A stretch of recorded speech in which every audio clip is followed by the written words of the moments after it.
Welcome to Standard Chartered Money Insights, a podcast series by Standard Chartered Bank that brings you market views and insights on the go.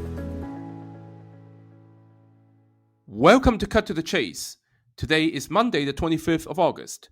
I'm Daniel Lam, your host for the podcast.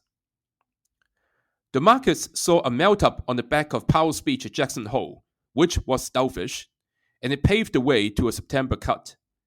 He downplayed the risk of an inflation spiral, stressing that the labor market is losing momentum and not overheating, and that inflation expectations remain anchored. Markets interpret this as a willingness to look through transitory inflation risk, tipping the balance towards the doves. So the Fed has been under pressure to bring balance to unemployment and inflation risk, with the FOMC split between proactive doves and reactive hawks. The doves were looking at the weak July jobs report with downward revisions to previous months, while the hawks are looking at the hot CPI and PPI prints. This speech went a long way in clarifying the direction from the Fed. So we spoke about this possibility of a melt-up in our weekly Market View publication 10 days ago. We talked about the confluence of factors fueling this next leg higher for risky assets, which includes the resumption of Fed rate cuts in September, as well as improving corporate earnings due to AI investments and global trade tension easing. There is also hopes of a peaceful solution to the Ukrainian crisis.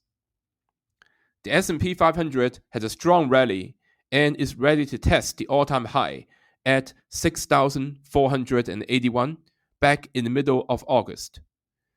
The US 10-year government bond yield is continuing its downtrend and going into our target area at 4% to 4.25%, while the DXY is testing the level of support at 97, reached back in July.